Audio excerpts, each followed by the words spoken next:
My name is Madeline. I went to Los Angeles Pierce and Valley College.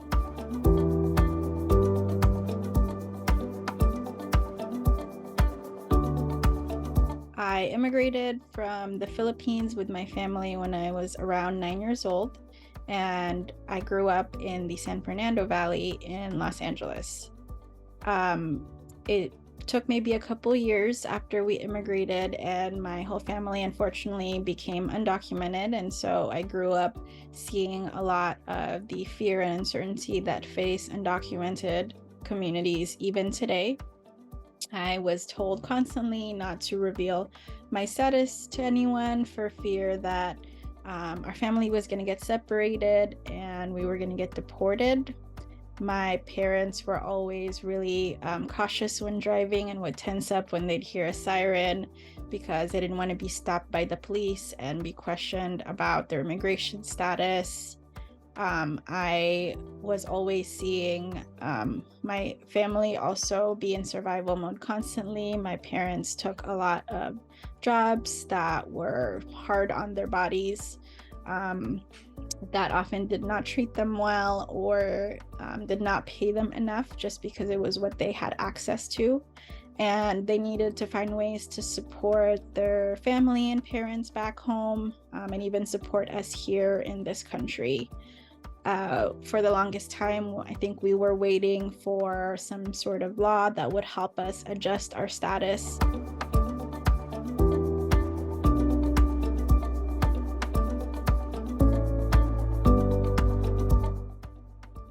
Growing up, my parents always instilled in me the importance of going to college. They both were able to accomplish so much back in the Philippines because they both had gotten college degrees. My mom was actually the first in her family to graduate from college, and she not only was able to support her mom and brother, but also build a pretty comfortable life, buy a house, buy a car for our family back in the Philippines.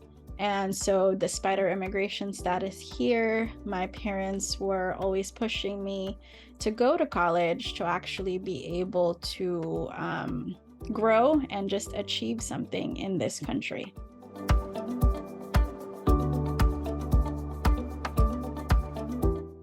So I actually chose to go to a community college because it was the only accessible and affordable option for me at the time as an undocumented student.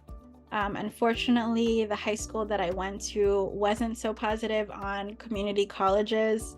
It was said that only students who didn't get good enough grades or couldn't afford to go to a four-year institution, those were the folks who went to a community college. I actually remember my high school counselor apologizing to me because my only option to going to school was a community college because I wasn't eligible for any financial aid at the time. And she thought I was kind of settling for something below me because I had gotten really good grades in high school. And so graduating from high school, I didn't have such a positive view of community colleges. And it actually wasn't until I started attending that I learned that that was completely the opposite.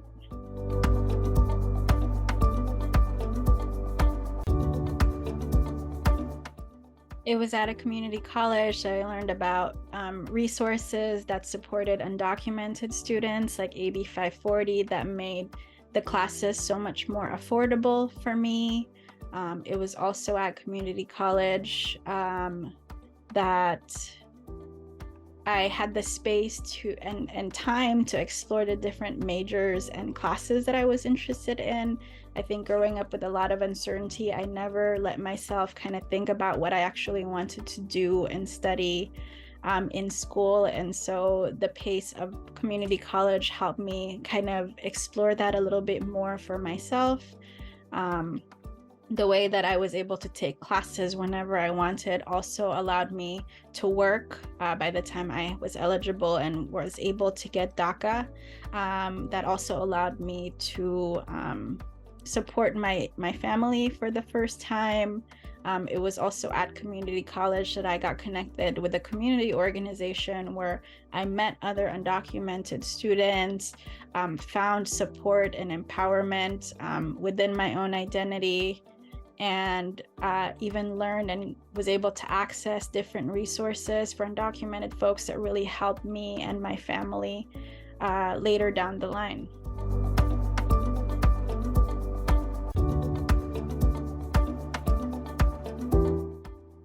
So going into community college, I thought I had really wanted to study economics, but after taking all the different classes there, I actually came to learn and even see that economics didn't always consider or represent the realities that the communities I was a part of was going through.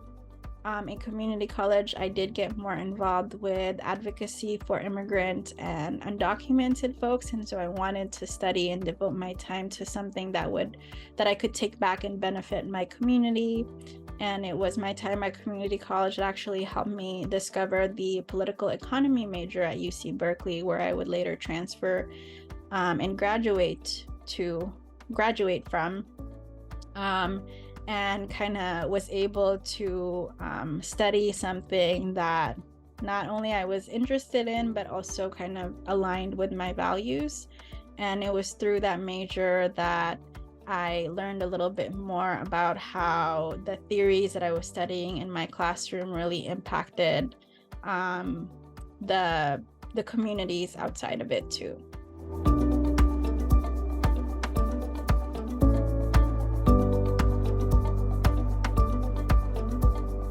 Because of my lived experiences, that of my families, my friends and peers who were undocumented or immigrants themselves, I really wanted to pursue work that would create more opportunities and help immigrants and undocumented folks more easily navigate life here in the United States.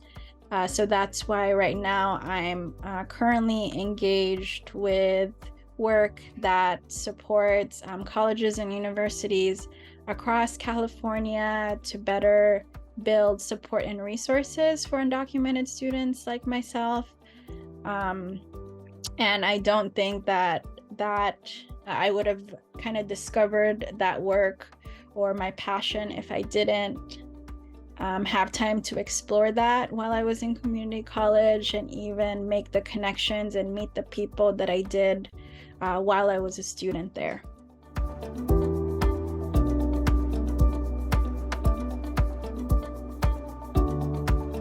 My advice to other immigrant women who are just starting their journey in the US or in the community college is to push through and find your own path. I think many times we are told that there's only one way to do things, or there's a certain timeline to kind of like accomplish your goals, right? Like going and graduating from college, but that's not always attainable because of the different challenges and barriers that our identities may have on us. As an undocumented person, I heard a lot of no's. You can't do this. This is not open to you. There's no way, throughout my educational journey. And I wanted to prove those folks wrong and find a way to attend college and kind of achieve all of my goals. And so that's my same advice to other immigrant women is we'll always hear a lot of those no's, but to kind of push through, find those resources, find those mentors, those allies, find that community that will kind of help you push through and achieve your goals and dreams.